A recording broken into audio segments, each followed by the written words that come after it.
Welcome to AFP Task Force Differential Fiscal Year 2000 to 2013. Ano nga ba ang Monies Claims? Ang Monies ay pension increase differential na kinamatayan ng principal at beneficiary pensioner na dapat matanggap ng kanilang mga legal heirs or tinatawag na pamana. Ano ba ang cut-off date ng Monies Claims? Para sa may Monies Claims na nanggaling sa principal pensioner, narito ang mga sumusunod na kwalifikasyon. Para sa may namayapang principal pensioners na compulsory or nag-optional retired sa serbisyo o mga separated with complete disability discharged or CDD, ito ang mga sumusunod na basehan. Una, retirement date. Dapat nag-retired mula June 1, 2012 pababa. Bakit po June 1, 2012 pababa? Dahil pagdating po ng June 2, 2012 ay new rate na po yan. Pangalawa, petsa kung kailan namatay ang principal pensioner. Ang sumusunod na date ang kinokonsidera, mula January 1, 2000 hanggang sa kasalukuyan. Ngunit para sa mga principal pensioner na namatay noong December 2018 pataas ay maaaring sumangyuni muna sa Task Force Differential para malaman kung natanggap na ng principal pensioner o hindi pa ang kanilang differential, dahil noong taong 2018 ay marami na pong nabayaran hanggang sa kasalukuyan. Para naman sa Monies Claims na galing sa beneficiary pensioner, ang mga sumusunod ang kinukonsidera. Una, petsa kung kailan na-transfer sa beneficiary ang pension or kung kailan nag-umpisang nag-pension ang beneficiary. Kinukonsidera na may Monies Claims kung siya ay nag-pension simula taong 2000 pababa hanggang May 31, 2012. Pangalawa, petsa kung kailan namatay ang beneficiary pensioner. Ito ang mga petsa na ikinukonsidera, January 2, 2000 hanggang sa kasalukuyan.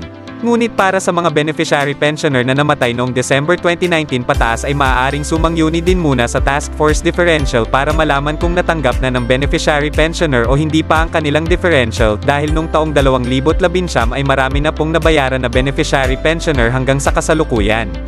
Ang claimant ay magpapasa sa Task Force Differential ng mga sumusunod na initial requirements at ipadala sa AFP PGMC CAR o PDSS Task Force Differential gamit ang kahit anong courier services at pwede ring ipadala gamit ang Viber.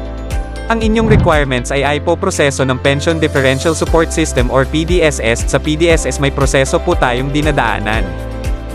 Una, preparation of document, at ang mga sumusunod ang pini-prepare ng PDSS section. Pangalawa, initial validation. Pangatlo, check and recompute of monthly pension. Pang-apat, final validation, at ang panglima ay computation.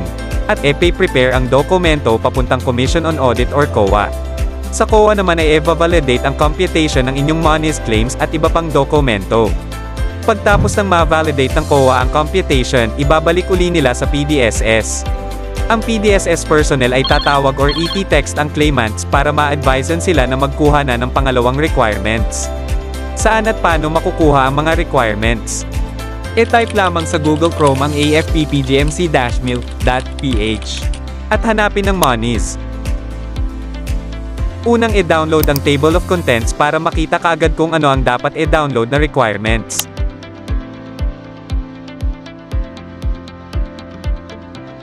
Ito ang Table of Content para sa multiple claimants. At ito naman yung sa sole claimant. Ito ang mga sumusunod na downloadable form. I-download ang application form. At i-download na din ang iba pang form.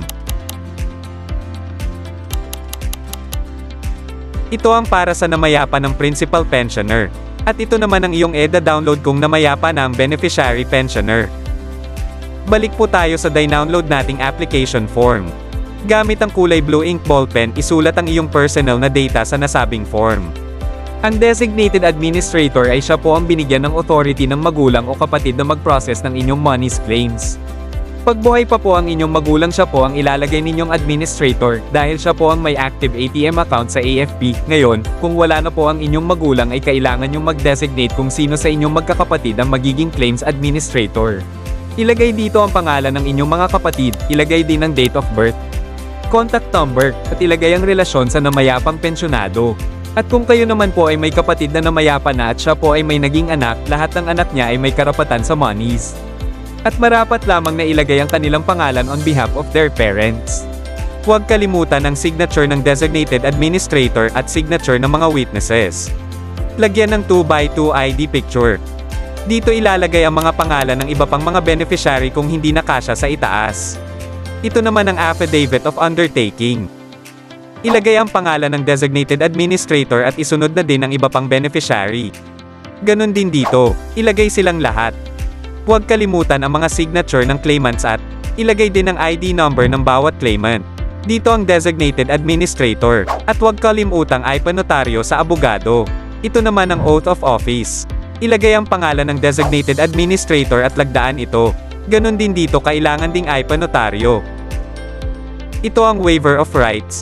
Ilagay ang pangalan ng namayapang sundalo. At dito naman ang asawa ng namayapang sundalo. Lagdaan ng mga beneficiary. At witnesses. Ilagay din ang mga government-issued ID number. At huwag kalimutang ipanotaryo sa abogado. Ito po ang application form para sa solo claimant.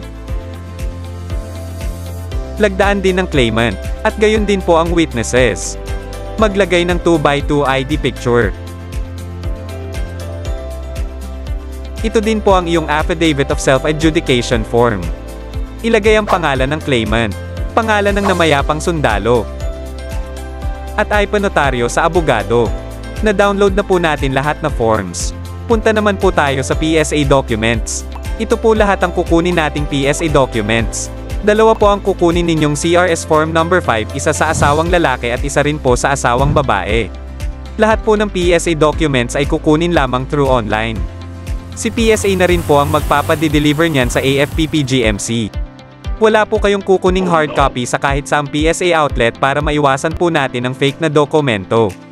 Paano umorder through online? Ito po ang link para makakuha po kayo ng PSA documents or pwede rin ninyong panoorin sa aming website kung paano mag-order online.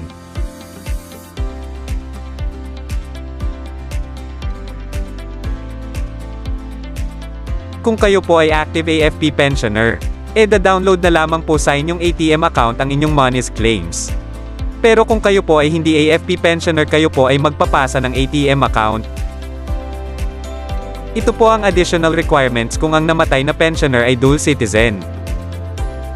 Paki-attach na rin po ang retirement or separation order at certificate of beneficiary or declaration of legal beneficiary. Sa nilagay ninyong ID number, paki-attach din po ang photocopy ng inyong ID. Ano po ang pwedeng ilagay na ID? Kahit anong government-issued ID ay pwede ninyong ilagay at kung estudyante, school ID ang inyong ilalagay. At lagyan din po ng 3 signature. Pagtapos na po ang inyong dokumento, pakilagay lamang po sa white folder at lagyan ng tabbings, isang original folder at isang photocopy or Xerox copy. At ipadala sa AFP-PGMC care of Task Force Differential, Camp General Emilio Aguinaldo, Quezon City.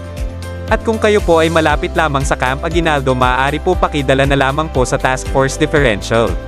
Pag na-receive na po ng PDSS Task Force Differential ang inyong mga folder, pupunta na po yan ng Pension Differential Claims Adjudication Section or PDCAS para sa legal evaluation. At i-forward na ng PDCAS sa Decree of Final Distribution of Monies or DDM sa OTJAG para sa list of claimants.